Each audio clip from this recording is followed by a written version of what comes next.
नमस्कार अन्वेषण आउ एक नूतन अध्याय आपण मानक स्वागत करुच्ची मु गोपीकृष्ण विश्वाल। बंधु शेष होईछि ओडिशा विधानसभा निर्वाचन आसी सारी फलाफल। अनेक दिन व्यवधान पर शासक विजु जनता दल को क्षमतारू अपसारित होगाक पड़ी एवं भारतीय जनता पार्टी नूतन सरकार गठन करिया जाउछि। तेबे निर्वाचन फलाफल को विश्लेषण कले जना पड़े गोटे गोटे आसन में विजय व्यवधान 2 अंक 3 अंक विशिष्ट संख्या थिला बेले अर्थात केउठी 37 भोट्रे जय पराजय निर्धारित होइतला बेले आउ केउठी 200-300 भोट्रे जय पराजय निर्धारित होइछि। अन्य पक्षरे एमिति गोटे गोटे आसन अछि जोंठी की विजय व्यवधान 40-50 हजार रु मध्य अधिक भोट रहिछि। तेबे गत भिडियो रे आमे सबुठारु क्लोज कंटेस्ट बाबद रे आलोचना करिथिलु।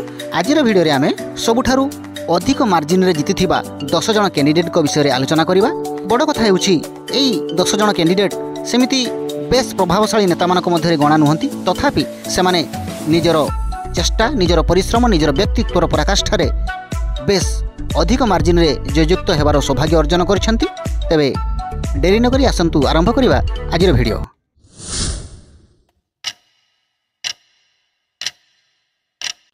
बंधु कुचिंडार बीजेपी विधायक प्रार्थी रवि नारायण नायक 32,220 खंड भोट्रे विजय लाभ करथिला बेले सेही बीजेपी विभूतिभूषण प्रधान परजंग निर्वाचन मंडली 32,162 खंड भोट्रे विजय लाभ करथिले।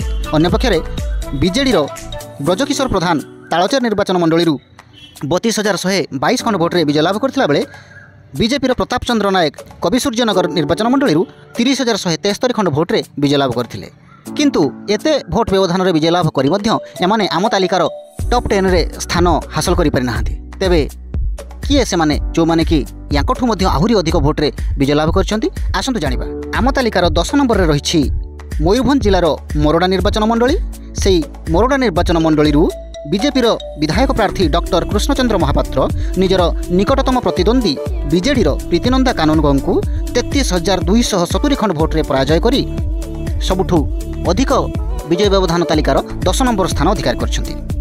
सबुठू अधिक विजय व्यवधान तालिकार 9 नंबर रे रहिछि महाकालपड़ा निर्वाचन मंडली केन्द्रापड़ा जिलार।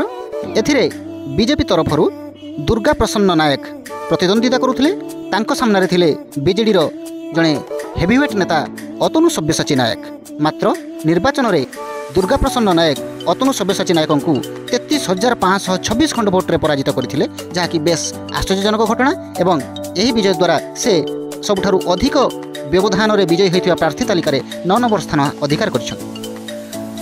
आम लिस्टर 8 नंबर रे रहिछि मयूरभंज जिलार बांगिरीपोसी निर्वाचन मंडली पूर्वतन मंत्री सुदाम मारांडींकर निर्वाचन मंडली। एही निर्वाचन मंडली रे प्रतिद्वंदिता करुथिले बीजेपी तरफरु संजली मुर्मू एवं सामने थिले बीजेडी रंजिता मारांडी जे कि सुदाम मारांडींकर धर्मपत्नी। बीजेपी संजली मुर्मू रंजिता मारांडी को 34,476 खंड भोट्रे परास्त करी सबुठारु अधिक विजय व्यवधान तालिकार 8 नंबर स्थान अधिकार करछन। एबे आम तालिकार 7 नंबर स्थान रे जे रहिछंती से होछंती बीजेपी गणेश राम सिंह खुंटिया।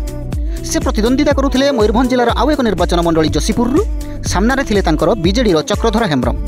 प्रतिद्वंदिता संपूर्ण रूप से एकपाखिया होइथिला एवं 34,667 खंड भोट्रे गणेश राम सिंह खुंटिया महोदय चक्रधर हेम्ब्रम को परास्त करी आम सबुठारु अधिक व्यवधान रे विजयी होइतिबा तालिकारे 7म स्थान अधिकार करछ। आम तालिकार 6 नंबर स्थान रे रहिछि केन्द्रापड़ा निर्वाचन मंडली, जेउठारे प्रतिद्वंदिता करुथिले बीजेडी गणेश्वर बेहेरा सामने थिले बीजेपी गीतांजलि सेठी।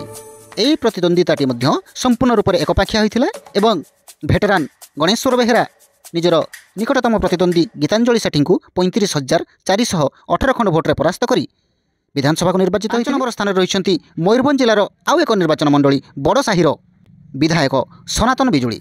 से भारतीय जनता पार्टी तरफरु निर्वाचन रे अवतीर्ण होइथिले। तांको टक्कर देउथिले बिजु जनता दलर अनसुया पात्र। मात्र प्रतिद्वंदिता संपूर्ण रूप से सनातन बिजुली सपक्ष जाइथिला एवं से 37,387 खंड भोट्रे निजर निकटतम प्रतिद्वंदी अनसुया पात्र को परास्त करी आम तालिकार 5म स्थान अधिकार करछ। आम तालिकार 4थ स्थान रहिछि केन्दुझर जिलार पाटना निर्वाचन मंडली। एही पाटना निर्वाचन मंडली बीजेपी अखिल चंद्र नायक निजर निकटतम प्रतिद्वंदी बीजेडी जगन्नाथ नायक को 37,979 खंड भोट्रे परास्त करी ए वर्ष विधानसभा को निर्वाचित होइछि। आम तालिकार 3य स्थान रहिछि सेही केन्दुझर जिलार चंपुआ निर्वाचन मंडली, जोठू प्रतिद्वंदिता करुथिले बीजेडी ସନାତନ ମହାକୁଡ଼ ଏବଂ ସାମ୍ନା କରୁଥିଲେ ତାଙ୍କୁ ବିଜେପିର ମୁରଲୀ ମନୋହର ଶର୍ମା।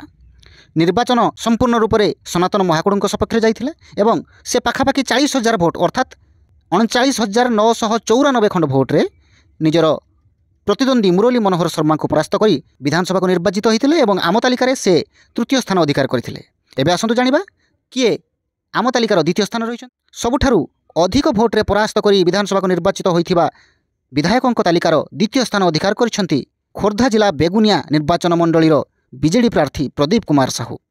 ପ୍ରଦୀପ କୁମାର ସାହୁ ମହୋଦୟ ନିଜର ନିକଟତମ ପ୍ରତିଦ୍ୱନ୍ଦ୍ୱୀ ବିଜେପିର ପ୍ରକାଶ ଚନ୍ଦ୍ର ରଣବିଜୁଳି ମହୋଦୟଙ୍କୁ 47,814 ଖଣ୍ଡ ଭୋଟରେ ପରାସ୍ତ କରି ବିଧାନସଭାକୁ ନିର୍ବାଚିତ ହୋଇଛନ୍ତି। ଏବେ ସମସ୍ତଙ୍କ ଉତ୍କଣ୍ଠାର ପୂର୍ଣ୍ଣଚ୍ଛେଦ ପକାଇ ମୁଁ ଆପଣଙ୍କୁ ଜଣାଇବାକୁ ଯାଉଛି ସମଗ୍ର ଓଡ଼ିଶାରେ ସବୁଠାରୁ ଅଧିକ ଭୋଟ ବ୍ୟବଧାନରେ ବିଜୟୀ ଲାଭ କରିଥିବା ପ୍ରାର୍ଥୀଙ୍କ ନାମ ସେ ଆଉ କେହି ନୁହନ୍ତି, ସେ ହେଉଛନ୍ତି ଯାଜପୁର ଜିଲ୍ଲା ବୋରି ନିର୍ବାଚନ ମଣ୍ଡଳୀର ବିଜେଡି ବିଧାୟକ ପ୍ରାର୍ଥୀ ବିଶ୍ୱରଞ୍ଜନ ମଲ୍ଲିକ।